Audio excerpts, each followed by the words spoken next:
क्या आप भी नौकरी बदलते समय पीएफ ट्रांसफर की झंझटों से परेशान हैं? तो ईपीएफओ ने अभी ट्रांसफर की प्रक्रिया को और भी आसान बना दिया। दोस्तों अभी पीएफ का एक लेटेस्ट सर्कुलर आया। जो भी ये आपका पीएफ का ट्रांसफर करते हो तो उससे रिलेटेड एक इंपॉर्टेंट जानकारी इन्होंने इश्यू की है जो हमारे लिए इंपॉर्टेंट है। दोस्तों अगर आपको पता है कि पीएफ ट्रांसफर की प्रोसेस कितनी प्रकार की होती है, जो हमने लास्ट वीडियो में भी डिस्कस किया था, उसमें आपको 3 प्रकार की आपको प्रोसेस मिलती है। एक आपका ऑटो ट्रांसफर, जब आपका सब कुछ ओके अपडेट होता है, डेट ऑफ एग्जिट वगैरह, डेट ऑफ ज्वाइनिंग, केवाईसी वगैरह, तो आपका पीएफ है वो ऑटोमेटिकली ट्रांसफर हो जाएगा। सेकंड क्या होता है कि आपको मैनुअली जाके आपको पीएफ का पोर्टल लॉगिन करके आपको रिक्वेस्ट सबमिट करनी पड़ती है। अगर ये दोनों ऑप्शन काम नहीं करते तो उस केस में आपको थर्ड है कि आपको ऑफलाइन डॉक्यूमेंट सबमिट करने पड़ते हैं, और जो भी आपके पोर्टल में एरर आते हैं उसका स्नैपशॉट लगा के आपको ऑफलाइन सबमिट करते हैं, अदरवाइज पीएफ ऑफिस आपका फॉर्म एक्सेप्ट नहीं करता। तो ये 3 प्रोसेस है। अब जो प्रोसेस में जो अमेंडमेंट हुआ है, जो अपडेट आया और जो उसको आसान किया गया है, वो किया गया है ऑनलाइन फ्रॉम मेंबर पोर्टल वाले से।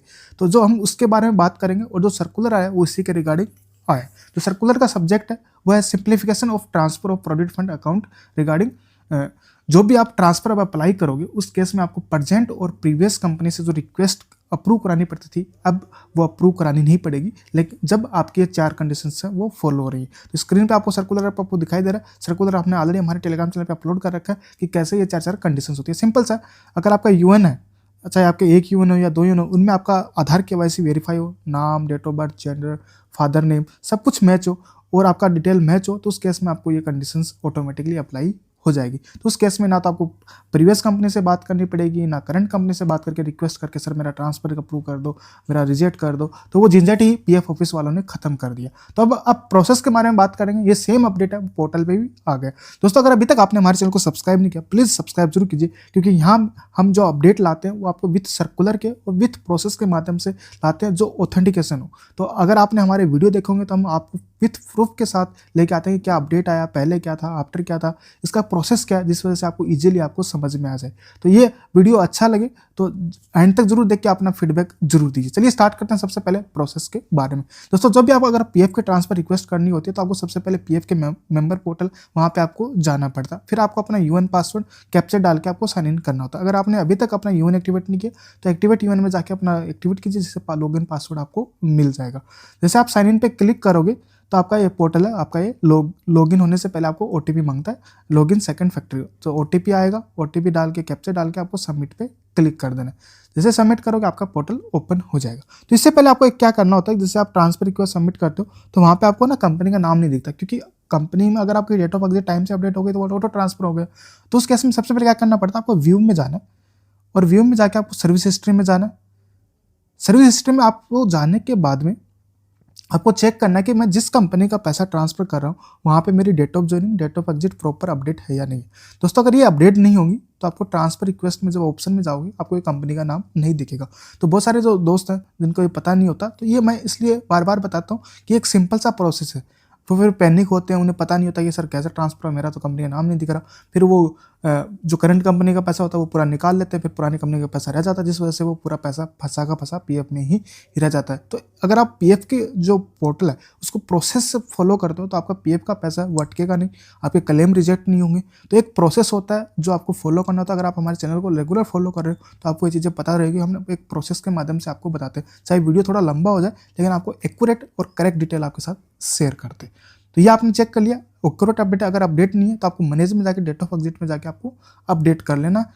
फिर चलते हैं आपको ऑनलाइन सर्विसेज में।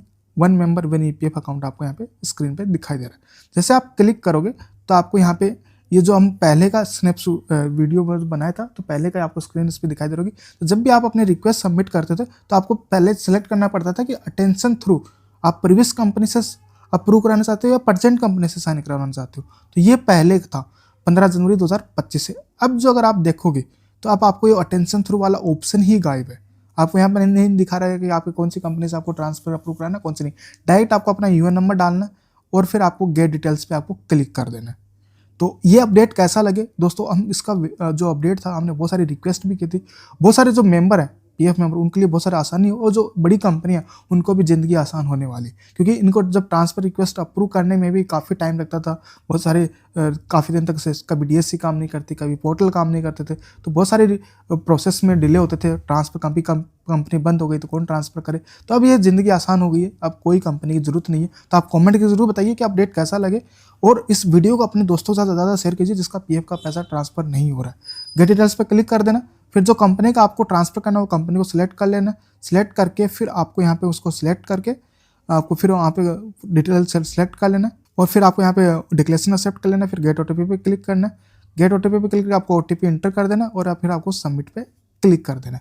अब आपको इसके बाद स्क्रीन पे आपको बिफोर और पहले और बाद का अंतर मैं आपको अभी का अंतर आपको बताता हूँ। अब अभी देखोगे ये जो मैंने आपको स्क्रीन पे दिखाई दे रहा है, ये पहले का आपको स्क्रीनशॉट है। जैसे आप रिक्वेस्ट सबमिट करते थे तो यहाँ पे दिखाया था प्रेजेंट कंपनी, और आपका कंपनी का नाम आता था कि प्रेजेंट एम्प्लॉयर से आपका पेंडिंग पड़ा, आप रिक्वेस्ट है वो अप्रूव कराइए।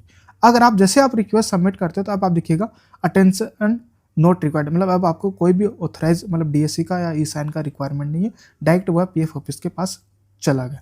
तो चलिए, ये एक सेकंड अपडेट था कि पोर्टल पे ये चेंज हो गया। अब चलते हैं कि जब आप ट्रैक पे जाओगे, मतलब अपना ट्रैक क्लेम स्टेटस पे जाओगे, जैसे आप क्लिक करोगे तो आपको क्लिक करने के बाद में जो ये स्क्रीन पे आपको दिखाई दे रहा था, ये आपको दे रहा है पहले का। अब आपको यहाँ पे कैंसिल का ऑप्शन भी दिखाई दे रहा है, और यहाँ पे दिख रहा है पेंडिंग एट प्रेजेंट एम्प्लॉयर, बाकी सब इसको यहाँ पे आपको दिखाई दे रहा है, आपको स्क्रीन पे दिख रहा है। अब आप देखोगे अब की जो आपको स्क्रीन पोर्टल पे दिखेगी वो ये दिखने वाली है। तो मेंबर अप्रूव हो गया। अब पेंडिंग एट फील्ड ऑफिस मतलब पीएफ ऑफिसर पेंशन है, इसमें अटेंशन नोट रिक्वायर्ड है, और यहाँ वो आपको यहाँ पे सिंपल सा आपको दिखाई देगा। तो डायरेक्ट ये रिक्वेस्ट आपके पीएफ ऑफिस के पास चली गई।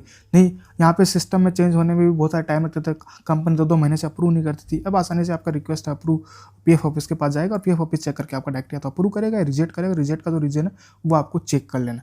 तो ये इंपॉर्टेंट अपडेट था पीएफ की तरफ से। आपको ये अपडेट कैसा लगे आप कमेंट करके जरूर बताइए। अगर ये वीडियो अच्छा लगे लाइक शेयर और सब्सक्राइब जरूर कीजिए। Thank you.